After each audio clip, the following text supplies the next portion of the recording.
Hey guys, Assalamu alaikum to you all and hope you guys are well.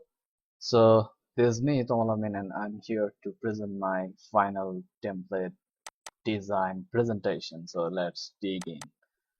So এটা আরো অনেকদিন আগে করা হয়েছিল, তো এটা আমি এখনো ড্রপ করিনি।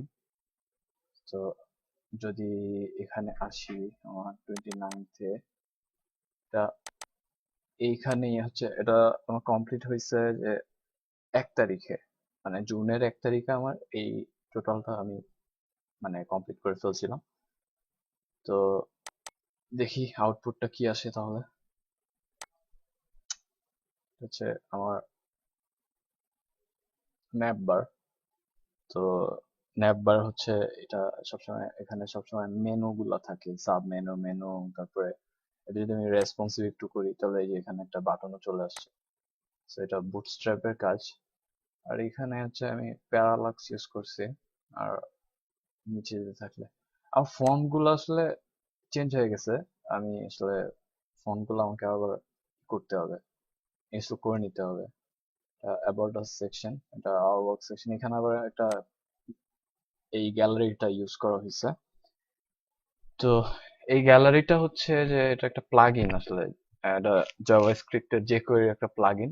ওই প্লাগইনটা ইউজ করে এই গ্যালারিটা বানানো হয়েছে। তো এটা খুবই সহজ। এখানে একটা ক্যারোসেল ইউজ করা হয়েছে, স্লাইডার অ্যাকচুয়ালি এটা অটোমেটিক স্লাইড করে, আবার আপনি চাইলে নিজের থেকেও স্লাইড করাইতে পারেন। এটা মানে 5 সেকেন্ডের জন্য মাউসটা সরাইনি, তাহলে স্লাইড হবে। এই তো স্লাইড হয়েছে। তো এবার নিচের সেকশনটাও আসলে একই, এটাও একটু ক্যারোসেল ইউজ করা স্লাইডার। আপনি চাইলে আপনার ফোন দিয়ে বা ড্র্যাগ করেও এটা স্লাইড করতে পারবেন। আর এর পরের সেকশনে এখানে কিন্তু আবার একটা ব্যাকগ্রাউন্ড ইমেজও আছে, ব্যাকগ্রাউন্ড ইমেজ, আবার উপরে একটা ট্রান্সপারেন্সি কালার আছে। তো এই ট্রান্সপারেন্সি কালারটা, আর এটা হচ্ছে RGBA কালার ইউজ করা হয়েছে। আর নিচে একটা ব্যাকগ্রাউন্ড ইমেজ যেটা প্যারালাক্স ইফেক্ট করে রাখা হয়েছে। যখন আমি মুভ করতেছি তখন আমার ছবিটা কিন্তু মুভ হচ্ছে না, এটা কি আসলে প্যারালাক্স ইফেক্ট বলে।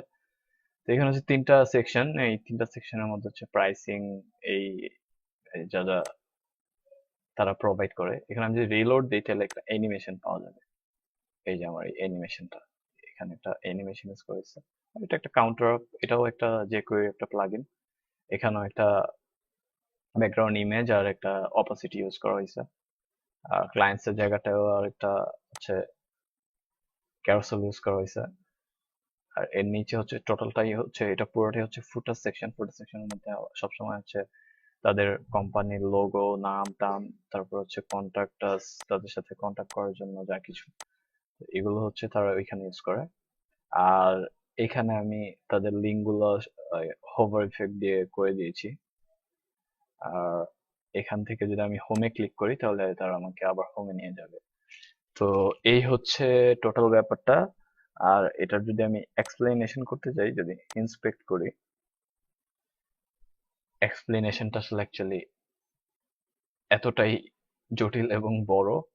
একটু একটা পার্ট দেখাই, এই এই পার্টটা যদি দেখাই, এখানে আমার এক্সপ্লেনেশন যদি আমি করতে যাই তাহলে দেখাই আমি, আমাকে কত কিছু বলতে হবে। এখানে একটার পর একটা ডিভ, কিন্তু এই যে শুরু হচ্ছে, এই যে শুরু হচ্ছে একটার পর একটা, একটার পর একটা, একটার পর একটা। সো এগুলাকে আমি আস্তে আস্তে করে সবগুলাই বলবো কিভাবে কোনটা কি করা হয়েছে। তো টেনশন নেওয়ার কারণ নাই। তো আজকের মতো এটুকুই। সো চিলড্রেন, আল্লাহ হাফিজ, ভালো থাকবেন সবাই, আসসালামু আলাইকুম।